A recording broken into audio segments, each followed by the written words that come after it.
ચાલો વિદ્યાર્થી મિત્રો, ઘણા લાંબા સમય પછી મુલાકાત થઈ. આજે આપણે જોવા માટે જઈ રહ્યા છીએ ઇતિહાસ. ઇતિહાસની અંદર પાઠ નંબર 4 ભારતનો સાહિત્યિક વારસો. વારસા વિશે આપણે અગાઉ ચર્ચાઓ કરી ગયા. વારસો એટલે શું થાય તો કે આપણા માતા પિતા અને પૂર્વજો તરફથી મળેલી અમૂલ્ય ભેટ, જેને આપણે વારસો કહીએ. સવિશેષ પ્રમાણમાં આપણે એમનો પરિચય પાઠ નંબર 1, 2 અને 3ની અંદર લીધો. વારસાના કેટલા પ્રકારો છે એ પણ આપણે શીખી ગયા. આજે અહીંયા આગળ જે વસ્તુ ભારતને જે મળેલી છે સાહિત્ય ક્ષેત્રની અંદર, એના વિશેની વાતો આપણે આ પાઠની અંદર કરવાની છે. તો પહેલાં જોઈ લઈએ પાઠનું હેડિંગ સાહિત્યિક વારસો. સાહિત્ય એટલે શું થશે તો કે આપણે જે આપણી આજુબાજુમાં અથવા તો આપણા જે પૌરાણિક ગ્રંથો જે આપણે જોઈએ છીએ, એ દરેક પૌરાણિક ગ્રંથો એટલે કે જેની અંદર ભારતીય સંસ્કૃતિ જે છે એ ભારતીય સંસ્કૃતિનું વર્ણન કરવામાં આવેલું હોય કે ભાઈ પહેલાંની ભારતીય સંસ્કૃતિ કેવી હતી, કેવા યુગ હતા, એ આપણે યુગોની ચર્ચાઓ પણ કરી ગયા કે ભાઈ સતયુગ હતો, દ્વાપરયુગ હતો, ત્રેતાયુગ હતો અને કળિયુગ હતો. આ 4 પ્રકારના યુગોની અંદર માનવી કેવા હતા, એ માનવી કઈ કઈ વિચારસરણીનું જે કહી શકાય એવું આદાન પ્રદાન કરતા હતા, કઈ કઈ બાબતોની અંદર માનતા હતા, એમની જીવનશૈલી કેવી હતી, ધ વે ઓફ લાઈફ, એ દરેક વસ્તુઓનું વર્ણન જે વસ્તુની અંદર કે જે પુસ્તકની અંદર લખાયેલું હોય અને એ પુસ્તકો આજની પેઢીને આપણને જે મળતા હોઈએ તો એ વસ્તુ એ આપણા માટે એક સાહિત્યનો વારસો છે. એક્ઝામ્પલ તરીકે રામાયણની અંદર આવેલા કોઈ પણ પાત્રો જે છે એ રામાયણના પાત્રોને આપણે ક્યારેય જોયેલા નથી, માત્ર એક ફોટોગ્રાફ્સ તરીકે આપણે જોઈએ છીએ. પણ એ સમયની અંદર, એ સતયુગની અંદર એ રામાયણની રચના કેવી રીતે થઈ, વાલ્મીકી દ્વારા રામાયણની રચના કેવી રીતે થઈ અને એનું વર્ણન એની અંદર કેવું કરવામાં આવેલું કે એ સમયની અંદર એ રામ, લક્ષ્મણ જેવા જે પાત્રો હતા, એ પાત્રો પોતે કેવું જીવન જીવતા હતા, એ જે લોકો હતા એ લોકોનું સમાજ જીવન કેવું હતું, એ સમાજ જીવનની વાતો જે ગ્રંથની અંદર લખવામાં આવેલી હોય અને એ ગ્રંથ જેનો ઉપયોગ અત્યારે આપણે કરીએ તો એ આપણા માટે એક સાહિત્યનો ભાગ છે. તો એ સાહિત્ય રિલેટેડ વાતો આપણે આ પાઠની અંદર કરવાની છે કે ભારતીય સંસ્કૃતિની અંદર આવા કયા કયા પુસ્તકો આપણને મળેલા છે. બ્રાહ્મણ ગ્રંથો મળેલા છે, અરણ્યકો મળેલા છે, વેદો મળેલા છે, સાથે સાથે રામાયણ અને મહાભારત જેવા ગ્રંથો કે જેને આજે સમગ્ર વિશ્વ જે છે એ સમગ્ર વિશ્વ આજે માની રહ્યું છે. એવી સરસ મજાની જે વાત કે જે શ્રીમદ ભગવદ્ ગીતા, એ દરેક ગ્રંથોની પરિચય, એ દરેક ગ્રંથોની બાબતો આપણે અહીં આગળ આવરી લેવાની છે. તો અહીંયા શરૂઆત કરીએ કે માનવી જે છે એ માનવી, આપણને ઘણી વખત એવો વિચાર આવે કે ભાઈ બોલતા કેવી રીતે આપણે શીખ્યા હોઈશું, આપણને કેમ ખબર પડી કે આ વસ્તુ છે, એનું નામ આ જ છે, એનો જન્મ ક્યાંથી થયો. તો દોસ્તો, સૌથી પહેલાં જે આપણી જે ભાષા છે એ ભાષા કઈ લિપિમાં લખાયેલી ભાષા છે તો એ દેવનાગરી લિપિની એક ભાષા છે. ભાષા અને લિપિ બે શબ્દો અહીંયા આગળ આપણને જોવા મળશે. ભાષા અને લિપિ શું છે, બંનેમાં ઘણો એવો ફેરફાર છે. સપોઝ આપણે અહીંયાથી કોઈ જગ્યાએ અબ્રોડની અંદર ફરવા માટે જઈએ, ચાઇનાની અંદર આપણે ફરવા માટે ગયા, તો ત્યાં આગળ જે બી કોઈ વસ્તુ આપણે જોઈશું તો એ દરેક વસ્તુ લખાયેલી હશે. કઈ ભાષામાં તો કે ચાઇનીઝ ભાષામાં લખાયેલી હશે. તો એ ચાઇનીઝ ભાષામાં લખાયેલી જે બાબતો છે એને આપણે વાંચી શકતા નથી. જો એ વાંચી નથી શકતા તો એ આપણા માટે લિપિ છે. એમ જ્યારે ચાઇનાના લોકો જ્યારે ભારતમાં આવે અને ભારતમાં લખાયેલી હિન્દી અને ગુજરાતી ભાષા છે એ લોકો વાંચી નથી શકતા, તો એ વસ્તુ એમના માટે લિપિ છે. જે વસ્તુ વંચાય છે, જેને આપણે વાંચી શકીએ છીએ, એ આપણા માટે ભાષા છે. અને જે વસ્તુને આપણે ઓળખતા નથી, આપણે વાંચી નથી શકતા, એ આપણા માટે લિપિ છે. ઘણી વખત જેવું સમ્રાટ અશોકે જે બી કોઈ બાબતોનું વર્ણન કરેલું હતું, જે બી કોઈ શિલાલેખો બનાવ્યા, જે બી કોઈ સ્તંભલેખો બનાવ્યા, આ જે કોઈ લિપિની અંદર લખાયેલા હતા, તો શા માટે એને લિપિ કહેવાય? કારણ કે આપણે એને વાંચી શકતા નથી. જો એ વસ્તુ હિન્દીમાં લખાયેલી હોય તો એ આપણા માટે ભાષા બની જશે, પણ નથી વાંચી શકતા તો એ આપણા માટે લિપિ છે. તો અહીંયા આગળ કેવી રીતે ભાષાનો જન્મ થયો, એ ભાષાના જન્મમાંથી માનવી ધીમે ધીમે કેવી રીતે આગળ વધ્યો અને એમાંથી કેવી રીતે સાહિત્યનું સર્જન થયું, એ બાબતોની નોંધ અહીંયા આગળ આપણને આપેલી છે. તો જોઈએ વ્યાખ્યા શું કીધી છે. માનવીએ પોતાના વિચારો, ભાવો, લાગણીઓ વગેરેને અન્ય માનવી કે પ્રાણીઓ સુધી પહોંચાડવા માટે કેટલાક હાવભાવ, સંકેતો અને ચિત્રનો આશરો લીધો. આજે આપણે કોઈ પ્રાણીને ભગાડવું હોય, ગાયને ભગાડવી હોય, તો ગાયને આપણે બોલીએ કે તું અહીંયાથી જતી રહે, તો એ સમજી નથી શકતી. તો એ સમયે આપણે શેનો ઉપયોગ કરીએ છીએ? તો એ સમયે આપણે લોકો સંકેતનો ઉપયોગ કરીએ છીએ, અથવા તો કોઈ એવો અવાજ કાઢીએ છીએ કે જેથી કરી ગાય કે કૂતરું હોય એ ત્યાંથી જતું રહે. તો એ જગ્યાએ શું વપરાયું? તો એ જગ્યાએ હાવભાવ અથવા સંકેતનો ઉપયોગ થયો. ઘણી વખત અબોલ જે કહી શકાય એવા મનુષ્યો જે હોય એ બોલી નથી શકતા, સાંભળી નથી શકતા, તો આપણે એ સમયે ચિત્રનો ઉપયોગ કરીએ છીએ અને એ ચિત્રના માધ્યમ દ્વારા આપણે એમને સમજાવીએ છીએ. તો દોસ્તો, આ રીતે મનુષ્ય સુધી, પ્રાણીઓ સુધી પહોંચવા માટે થઈ આપણે કેટલાક હાવભાવ, સંકેત અને ચિત્રનો આશરો લીધો. આ બધી વસ્તુઓમાંથી જ ધીમે ધીમે ધ્વનિનું સર્જન થયું. એટલે કે માણસ જે છે એ બોલતા શીખ્યો, એમાંથી એને ખબર પડવા લાગી. એ ખબર પડતા પડતા જ પછી શું થયું તો કે એ બધી વસ્તુઓને એક લખાણ સ્વરૂપે લખવામાં આવી અને એ લખાયેલું લખાણ જે હતું એ લખાણ આપણા માટે બની ગયું સાહિત્ય. તો આ દરેક બાબતોની નોંધ અહીં આગળ આપણને આપેલી છે. આ લિપિએ ભાષાના ઘડતર માટે મોટો ફાળો આપ્યો. સમય જતાં પોતાના વિચારો અભિવ્યક્ત કરવા માટે ભાષાનો ઉપયોગ થયો. આ ભાષાના સર્જનાત્મક પ્રયોગથી સાહિત્યનું સર્જન થયું. અહીંયા આગળ કીધું છે કે પ્રાચીન કાળથી ભારતનું સાહિત્ય તેની વિવિધતા અને વિશિષ્ટતા માટે પ્રખ્યાત છે. જેટલું સાહિત્ય ભારતીય સંસ્કૃતિ પાસે છે એટલું સાહિત્ય આજ દિન સુધી કોઈ પણ કન્ટ્રીની અંદર જોવા મળતું નથી. વિશ્વના કોઈ પણ ગ્રંથો તમે લઈ લો, જેટલા ભારત પાસે લખાયેલા ગ્રંથો છે એટલા ગ્રંથો આજે વિશ્વની અંદર કોઈ પણ રાષ્ટ્રની અંદર એટલા ગ્રંથો આપણને જોવા મળતા નથી. એટલું અદ્ભુત વિશિષ્ટતા ધરાવતું ભારતનું સાહિત્ય છે. આ સાહિત્ય જે છે એ ભારતના પ્રાચીન વિદ્વાનો હતા, ઋષિમુનિઓ હતા. એ ઋષિમુનિઓ દ્વારા આ જે ભાષાના સાહિત્યો હતા એ સાહિત્યના બે ભાગ પાડવામાં આવ્યા. એમાંનું પહેલું સાહિત્ય જે હતું એ વૈદિક સાહિત્ય અને જે બીજું સાહિત્ય હતું એ પ્રશિષ્ટ સાહિત્ય. અહીંયાથી યાદ રાખવાની બાબતો છે કે ભારતનું જે સાહિત્ય છે એ કેટલા ભાગમાં વહેંચાયેલું છે. તો બે ભાગની અંદર વૈદિક સાહિત્ય અને પ્રશિષ્ટ સાહિત્ય.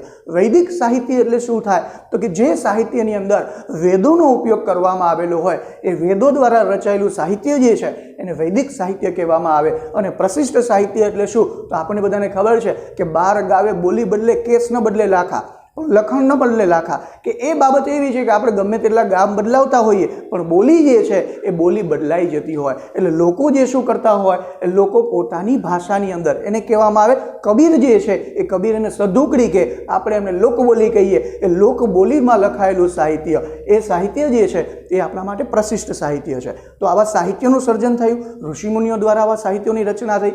ખાસ કરીને વૈદિક સાહિત્ય, વેદોની રચના કોણે કરી એ બાબતની ચર્ચાઓ આપણે હમણાં કરીશું. તો વિદ્યાર્થી મિત્રો, સાહિત્યિક વારસામાં સાહિત્ય કોને કહેવામાં આવે, સાહિત્યનું સર્જન કેવી રીતે થયું, સૌથી પહેલાં કોનો ઉદ્ભવ થયો, ભાષા ક્યારે આવી, લિપિનો જન્મ ક્યારે થયો, એ બાબતની નોંધ આપણે અહીંયા આગળ લીધી. હવે વાત કરીએ છીએ કે ભાઈ જે બી કોઈ સાહિત્યની રચના છે, હમણાં મેં તમને કીધું રામાયણ હોય, મહાભારત હોય, વેદો હોય, આરણ્યકો હોય, બ્રાહ્મણ ગ્રંથો હોય, આ દરેક બાબતોની જે નોંધ લેવાય અથવા દરેક સાહિત્યનું જે સર્જન થયું એ સાહિત્યનું સર્જન કઈ ભાષામાં થયું. તો દોસ્તો, ભારતીય સંસ્કૃતિ જે છે એ ભારતીય સંસ્કૃતિ એ એક સંસ્કૃતની નગરી છે. દરેક સાહિત્યનું જે સર્જન થયું એ દરેક સાહિત્ય સંસ્કૃત ભાષામાં લખાયું. સંસ્કૃત ભાષા સિવાય આપણું સાહિત્ય જે છે એ સાહિત્ય કોઈ ભાષામાં લખાયું નહીં. એટલે જ બની ગઈ કોણ તો કે સંગીત જે કહી શકાય, જે આપણા માટે સંસ્કૃત ભાષા જે છે એ સંસ્કૃત ભાષાની દીકરી સમાન ગણાતી ભાષા કોણ તો કે હિન્દી. હિન્દી અને સંસ્કૃત બંને વાંચવામાં એક સરખા લાગે, ઘણા થોડાક એવા શબ્દો હોય એમાં જ તફાવત જોવા મળે. એટલે જ કહેવાયું કે સંસ્કૃત ભાષાની દીકરી સમાન ગણાતી ભાષા કઈ તો કે હિન્દી ભાષાનો અહીંયાથી જન્મ થયો. મોટાભાગનું આપણું દરેક સાહિત્ય જે હતું કે જે ઋષિમુનિઓ દ્વારા અપાયું એ દરેક સાહિત્યની રચના એ ઋષિમુનિઓ દ્વારા સંસ્કૃત ભાષાની અંદર જ થઈ. તો આ સંસ્કૃત ભાષા જે છે એ સંસ્કૃત ભાષાના મહાન વ્યાકરણ શાસ્ત્રી એ કોણ હતા તો એ સંસ્કૃત ભાષાના મહાન વ્યાકરણ શાસ્ત્રી એ પાણિની હતા. ખાસ ધ્યાનમાં રાખજો, પાણિની કઈ રીતે લખવું, બંનેમાં હસ્વય આવશે. આ પ્રશ્ન MCQમાં પૂછાય છે કે સંસ્કૃત ભાષાના મહાન વ્યાકરણ શાસ્ત્રી કોણ તો કે પાણિની. અને પાણિનીએ કયો ગ્રંથ લખ્યો તો પાણિની દ્વારા 4મી સદીમાં ઈસવીસન 4મી સદીની અંદર અષ્ટાધ્યાયી ગ્રંથની રચના થઈ. આ એક જોડકામાં પણ પૂછાઈ શકે અથવા MCQમાં પણ પૂછાઈ શકે કે પાણિની દ્વારા કયા ગ્રંથની રચના થઈ તો કે અષ્ટાધ્યાયી ગ્રંથ. સંસ્કૃત ભાષાનો વ્યાકરણ ગ્રંથ કોણે લખ્યો તો કે પાણિનીએ લખ્યો. તો સ્પેશિયલી આ જે પાણિની હતા એ પાણિનીએ ઈસવીસન પૂર્વે 4મી સદીની અંદર સંસ્કૃત ભાષાનો વ્યાકરણ ગ્રંથ લખ્યો અને એમાંથી ભારતના સંસ્કૃતના સાહિત્યનું સર્જન થયું. અહીંયા આગળ જે સંસ્કૃત ભાષા છે, આજે કહેતા ઘણો બધો અફસોસ થાય કે આજના બાળકો જે છે એને સંસ્કૃત ભાષા ગમતી નથી, પરંતુ સ્પેશિયલી જર્મનીની અંદર સંસ્કૃત ભાષા જે છે એ કોલેજની અંદર બાળકોને શીખવવામાં આવે છે. ત્યાં આગળ સ્પેશિયલી એમના ક્લાસ થાય છે. શા માટે? એનું રીઝન શું? તો એનો પર્પઝ એ છે કે ભારતીય સંસ્કૃતિના જેટલા ગ્રંથો છે કે જેની અંદર બ્રહ્માંડનું વર્ણન કરવામાં આવેલું હોય, નક્ષત્રોનું વર્ણન કરવામાં આવેલું હોય, દરેક બાબતો જે છે એ દરેક બાબતો શેમાં લખાય? તો કે સંસ્કૃત ભાષામાં લખાય. આજે સંસ્કૃત ભાષામાં લખાયેલી બાબતો આપણને વાંચવી ગમતી નથી. એના માટે જર્મનીની અંદર સ્પેશિયલી શું થાય? તો કે આ સંસ્કૃત ભાષા એમને શીખવવામાં આવે, એ લોકો સંસ્કૃત ભાષા શીખે અને શીખી ગયા પછી આ સંસ્કૃત ભાષાના પુસ્તકોનો ઉપયોગ એ લોકો પોતે કરે અને એ ઉપયોગ કર્યા પછી નવી નવી જે શોધખોળો જે છે એ શોધખોળો એ લોકો કરતા હોય. એટલે આજે કોઈ પણ શોધ જે થતી હોય એ શોધની અંદર મોટા ભાગે આપણને અંગ્રેજી નામ જોવા મળે. એનું રીઝન આ છે કે આપણે લોકો વાંચતા નથી અને એ લોકો આપણી ભાષાનો આ રીતે ઉપયોગ કરે છે. તો આ જે સંસ્કૃત ભાષા હતી એ ભાષા શું હતી? તો સંસ્કૃત ભાષા એ આર્યની ભાષા હતી. આપણે અગાઉ જોઈ ગયા ભારતની અંદર આવેલી 6 જેટલી જે પ્રજા હતી, આર્ય પ્રજા હતી, દ્રવિડ પ્રજા હતી, ઓસ્ટ્રોલોઇડ હતા, મોંગોલોઇડ હતા, બરાબર છે. આ દરેક પ્રજાઓમાં સૌથી જૂનામાં જૂની પ્રજા કઈ? તો કે આર્ય પ્રજા જે હતી એ સ્પેશિયલી આર્યવ્રત ભારતને ઓળખવામાં આવતો, જંબુદ્વીપના નામે ભારતને ઓળખવામાં આવતો હતો. તો એ બાબતની અંદર આ જે સ્પેશિયલી જે કહી શકાય એ સંસ્કૃત ભાષા એ આર્યોની ભાષા હતી, ઋષિઓની ભાષા હતી અને વિદ્વાનોની ભાષા હતી. આ વિદ્વાનો, આ ઋષિઓ અને આ આર્ય પ્રજા જે છે એ આર્ય પ્રજા પોતાના રોજિંદા જીવનની અંદર સંસ્કૃત ભાષાનો ઉપયોગ કરતા. મોટાભાગે આ સંસ્કૃત ભાષા જે છે એ જ્ઞાન, વિજ્ઞાન અને તત્વજ્ઞાન અને ધર્મની ભાષા હતી. આ પણ પરીક્ષામાં MCQમાં પૂછાઈ શકે કે નીચેના પૈકી સંસ્કૃત ભાષા એ કોની ભાષા હતી? તો કે જ્ઞાન, વિજ્ઞાન, તત્વજ્ઞાન અને ધર્મની ભાષા એ કોણ? તો કે સંસ્કૃત ભાષા હતી. તો વિદ્યાર્થી મિત્રો, અહીંયા આગળ આપણે સાહિત્યની અંદર કોનો સમાવેશ થાય અને સાહિત્યનું સર્જન કેવી રીતે થયું એ બાબતની ચર્ચાઓ કરી. હવે જોઈએ છે આ જ સાહિત્યમાં સૌથી પહેલું સાહિત્ય આવે છે, એનું નામ છે વેદો. વેદો એટલે એને અંગ્રેજીમાં પણ વેદાસ કહેવામાં આવે. વેદ એટલે શું થાય? તો વેદ એટલે જ્ઞાન. હવે ઘણાને પ્રશ્ન એવો થશે કે ભાઈ કોઈ પણ ગ્રંથ હોય, સપોઝ આપણે એમ કહીએ કે મહાભારત, તો મહાભારતની રચના કોણે કરી? તો બધાને ખ્યાલ હોય કે મહાભારતની રચના વેદ વ્યાસજીએ કરી. હવે આપણે એમ કહીએ કે રામાયણની રચના કોણે કરી? તો રામાયણની રચના વાલ્મીકીજીએ કરી. પરંતુ રામચરિતમાનસની રચના કોણે કરી? તો એ આપણને ખબર હોવી જોઈએ કે તુલસીદાસે એમની રચના કરી. તો એમ અહીંયા વેદોની રચના કોણે કરી? તો જ્યારે તમે આ વસ્તુને જોવા માટે જશો તો વેદ એ કોઈ દ્વારા રચાયેલી વસ્તુ નથી. ઘણી વખત એવું પણ કહેવામાં આવે છે કે બ્રહ્માના મુખે ઉત્પન્ન થયેલી વસ્તુ જે છે એ વેદો છે. કારણ કે બ્રહ્માજીના 4 મુખ, એ 4 મુખની અંદર 4 વેદોની રચના થઈ. અને ઘણી વખત એવું પણ કહેવામાં આવે છે કે પ્રકૃત નામના ઋષિ, વિકિપીડિયામાં સર્ચ કરો ત્યારે તમને એવું જોવા મળે કે ભાઈ વેદોની રચના કોણે કરી? તો કે પ્રકૃત નામના ઋષિ જે છે એ ઋષિ અને સાથી મિત્રો દ્વારા વેદોની રચના થઈ. એટલે જે કહી શકાય એવું પ્રોપરલી એમની રચના કરનાર કોણ છે એ હજી સુધી આપણે જાણી શક્યા નથી. તો આ વેદો, વેદ એટલે શું થાય? તો કે વેદ એટલે જ્ઞાન.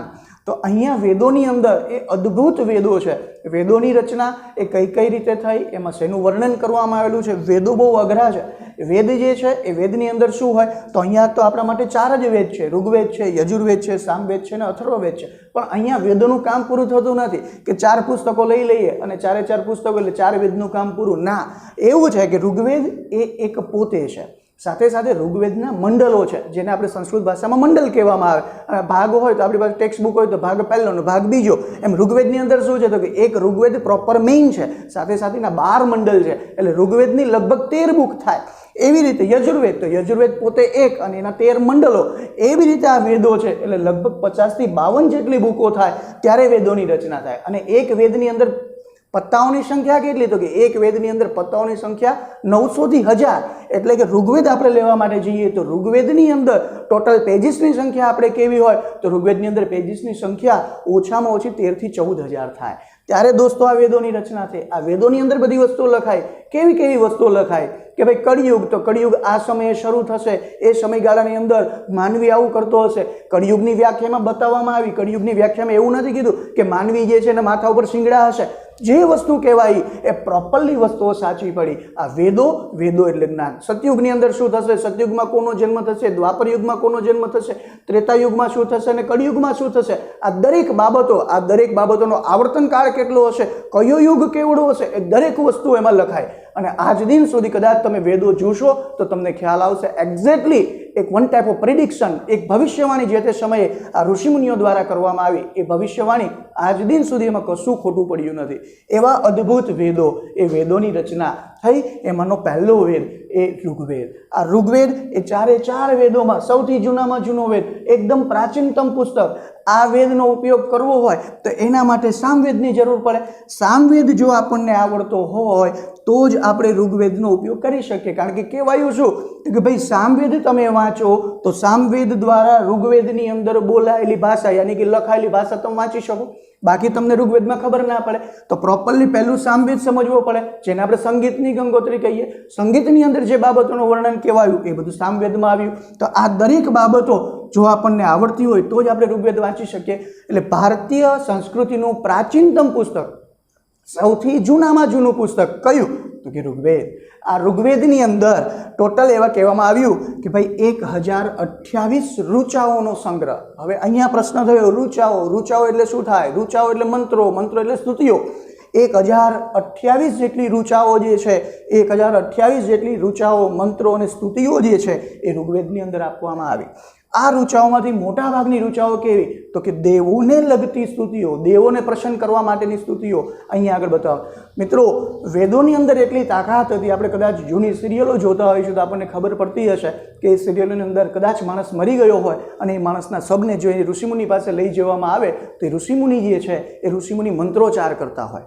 એ મંત્રોચ્ચાર જ્યારે કરે એ મંત્રોચ્ચાર દ્વારા એ મળદું જે છે એ મળદું પણ સજીવન થઈ જાય. તો ઋગ્વેદની અંદર અપાયેલા જે શ્લોકો છે એ શ્લોકોની અંદર તાકાત એટલી છે કે મળદું જે હોય એ મળદું પણ સજીવન થઈ જાય. તો એવો ઋગ્વેદ સૌથી પ્રાચીનતમ પુસ્તક, 1028 જેટલી ઋચાઓ, 1028 જેટલા મંત્રો અને સ્તુતિઓ. મોટાભાગના મંત્રો કોને લગતા તો કે મોટાભાગના મંત્રો જે છે એ દેવોને લગતા. અને ખાસ કરીને એમાં એક સ્તુતિ, એ સ્તુતિ કઈ તો કે ઉષાને સંબોધતી સ્તુતિ. એ તો બહુ અદ્ભુત છે કે જે ઉષાને સંબોધે છે, એનું વર્ણન કરે છે કે ભાઈ પૃથ્વી ઉપર સૂર્યનું કિરણ કેવી રીતે પડે અને એ સૂર્યના કિરણ દ્વારા પૃથ્વી ઉપર કઈ કઈ વસ્તુ જે છે એ વિકાસ પામે. એના માટેનું એક્ઝામ્પલ આપણને બધાને ખબર છે. સૂર્યનું જેવું પહેલું કિરણ પડે એ ભેગું તરત શું થાય તો કે સૂર્યમુખીનું ફૂલ છે એ સૂર્યમુખીનું ફૂલ ધીમે ધીમે ખીલવા લાગે. જેવો સૂર્ય જશે એ ભેગું એ ફૂલ કરમાઈ જશે. તો આ જે ઉષાને સંબોધન કરતી સ્તુતિ એ શું છે તો કે સૂર્યનું પહેલું કિરણ પડે એનાથી પૃથ્વી ઉપર કઈ કઈ વસ્તુમાં પરિવર્તન આવે એ દરેક બાબતોનું વર્ણન એ ઋગ્વેદની અંદર કરવામાં આવ્યું. આ ગ્રંથ સપ્તસિંધુમાં વસેલા આર્યોની યાની કે આપણને ખબર છે સપ્તસિંધુનો પ્રદેશ કેવડો વિસ્તાર હતો એના વિશે આપણે યુનિટ નંબર 1-2 ની અંદર શીખી ગયા. 12,99,600 ચોરસ કિલોમીટરની અંદર વિસ્તરિત ભારતીય સપ્તસિંધુ સંસ્કૃતિ, સિંધુ ખીણની સંસ્કૃતિ. સિંધુમાંથી હિન્દુમાંથી ભારતની પહેલામાં પહેલી બેંક ઇન્ડસલેન્ડ બેંક અને ઇન્દુમાંથી થયું હિન્દુ, આપણે બની ગયા હિન્દુ. તો આ ઓરિજિનલી સિંધુમાંથી આવેલો વર્ડ. તો એ દરેક બાબતો યાની કે એ સપ્તસિંધુમાં પ્રદેશમાં વસતી જે પ્રજા, કઈ પ્રજા તો કે આર્ય પ્રજા, એ આર્ય પ્રજાનું રાજકીય જીવન કેવું હતું, સામાજિક જીવન કેવું હતું, એ દરેક બાબતોનું વર્ણન જે છે એ દરેક બાબતોનું વર્ણન એ ઋગ્વેદની અંદર આપેલું છે. સાથે સાથે આ બધી ઋચાઓ જે છે એ મોટાભાગે આપણે યજ્ઞ કરતા હોય તો યજ્ઞની અંદર જે શ્લોકો બોલાતા હોય એ દરેક શ્લોકો જે છે એ સ્પેશિયલી શ્લોકો આ વેદોમાંથી લેવામાં આવ્યા છે. તો મિત્રો અહીંયા આગળ તમને આની વધારે ડિટેલ આપીનું રીઝન એ છે કે પરીક્ષાની અંદર કોઈ પણ એક વેદ કમ્પલસરી 2 માર્કમાં પૂછાય અને એ 2 માર્ક માટે તમારી ટેક્સ્ટ બુકની અંદર માત્ર એક જ લાઈન આપેલી છે. તો આ વેદોની બાબતો 2 માર્કમાં જ્યારે પૂછાય ત્યારે આપણે કોઈ પણ એ વેદ વિશે આપણે લખી શકીએ. તો વિદ્યાર્થી મિત્રો અહીંયા ઋગ્વેદ વિશેની બાબતોની ચર્ચાઓ કરી, બાકીની ચર્ચાઓ યજુર્વેદ, સામવેદ અને અથર્વવેદ એની આપણે નેક્સ્ટ લેક્ચરની અંદર કરીશું.